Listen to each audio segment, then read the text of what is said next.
नमस्कार, मैं राजनीतिक परिवार में पैदा हुआ।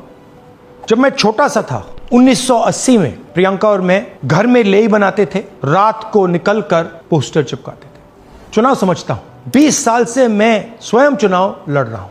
पोलिंग कैसे होती है, पोलिंग बूथ कैसे मैनेज किया जाता है, वोटर लिस्ट, फॉर्म 17, ये सब मैं गहराई से समझता हूं। कुछ समय पहले हमें दाल में काला लगा। चुनाव के नतीजे आते थे, मूड एक तरीके का होता था, रिजल्ट दूसरे तरीके का। मुझे याद है उत्तराखंड में हम चुनाव हारे।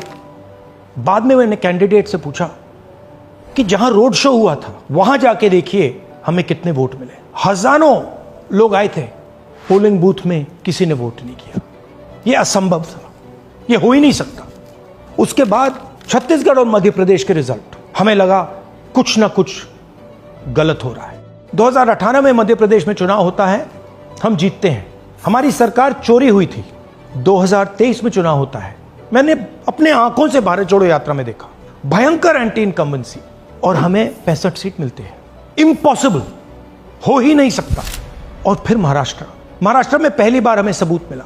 विधानसभा और लोकसभा के बीच में जादू से नए वोटर आते हैं, और जहां भी इन नए वोटर्स ने वोट किया वहां वोट बीजेपी को गया। महाराष्ट्र चुनाव के बाद जब हमें डाउट हुआ, हमारे गठबंधन के सारे नेताओं ने प्रेस कॉन्फ्रेंस किए और हमने इलेक्शन कमीशन से कहा कि आप हमें वोटर लिस्ट दीजिए, वीडियो रिकॉर्डिंग दीजिए। इलेक्शन कमीशन ने मना किया। ना उन्होंने हमें वोटर लिस्ट दी और ना उन्होंने वीडियो रिकॉर्डिंग दी। डाउट हुआ, क्यों नहीं दे रहे, क्या कारण है? तो हमारे दिमाग में सवाल उठा, क्या इलेक्शन कमीशन बीजेपी की मदद कर रहा है? क्या इलेक्शन कमीशन ही इलेक्शन को चोरी करवा रहा है? इसके बाद हमने एक टीम सेटअप की और हमने उन्हें कहा कि आप जाइए, एक कंस्टिट्यूएंसी भी जाके ढूंढिए, सच्चाई ढूंढिए, किस प्रकार से चीटिंग की जा रही है, किस प्रकार से यह काम किया जा रहा है और कौन कौन इस काम को कर रहे हैं। सबसे महत्वपूर्ण बात यह है कि इलेक्शन कमीशन डिजिटल डेटा नहीं देता है, फिजिकल डेटा देता है। मतलब लाखों कागज में वोटर लिस्ट दे देगा, मगर डिजिटल वोटर लिस्ट किसी को कभी नहीं देता है। क्यों नहीं देता? कारण क्या है? कारण है कि अगर डिजिटल डेटा मिल जाए तो इलेक्शन कमीशन की सच्चाई पूरे देश को पता लग जाए। हमने टीम को बताया, मैंडेट दी कि आप जाके चेक कीजिए, आप 5-7 सीटों पे पता लगाइए कि चीटिंग हुई, और अगर हुई तो कैसे हुई। टीम ने हमें एक दिन बताया कि 5-7 सीटों पे काम किया ही नहीं जा सकता। क्यों? मैंने उनसे पूछा क्यों नहीं किया जा सकता। उन्होंने मुझे ये कागज दिखाए। ये जो कागज हैं, ये एक लोकसभा के कागज नहीं है, ये एक विधानसभा के कागज है, और इन कागजों को हमने मैन्युअली सॉर्ट करना पड़ा।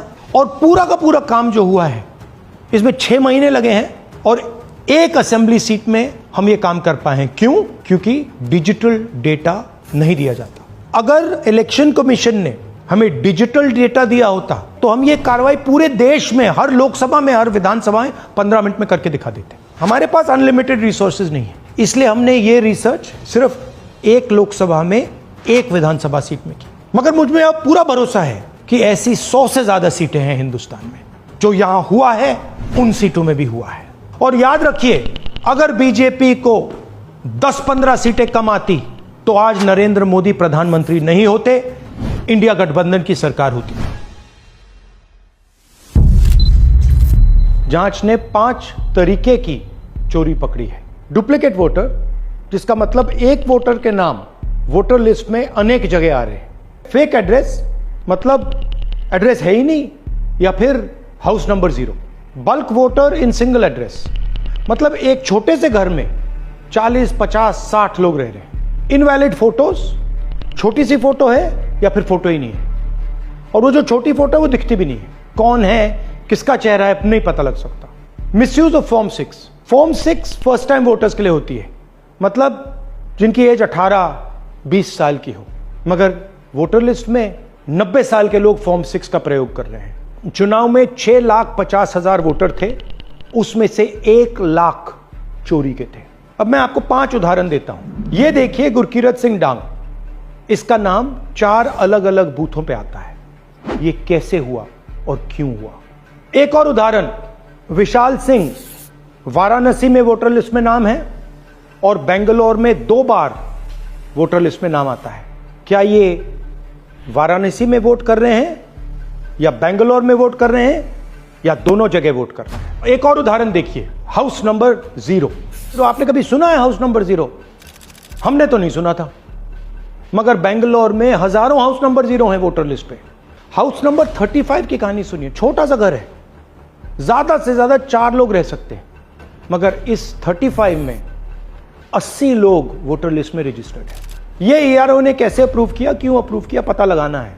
अच्छा, अब ये देखिए वोटर लिस्ट, इनकी फोटो देखिए, या फोटो है ही नहीं या फिर छोटी छोटी फोटो है जो दिख नहीं सकती।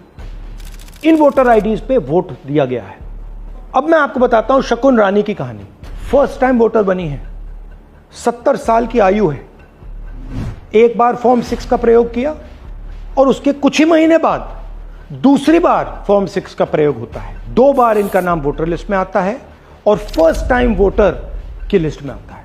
ये फर्स्ट टाइम वोटर हो ही नहीं सकती। तो क्या शकुन रानी जी ने वोट किया या किसी और ने शकुन रानी जी के लिए वोट किया? ये ही छुपाने के लिए सीसीटीवी का डेटा हमें नहीं दिया जा रहा है।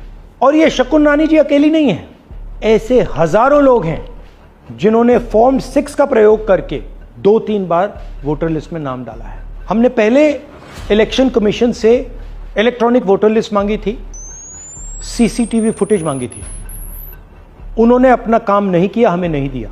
फिर हमने अपना इन्वेस्टिगेशन कराया, आरटीआई भरे और हमारे पास डेटा आया। भाइयों और बहनों, सच्चाई यह है कि हिंदुस्तान में इलेक्शन कमीशन और बीजेपी मिलकर इलेक्शन चोरी कर रहे हैं।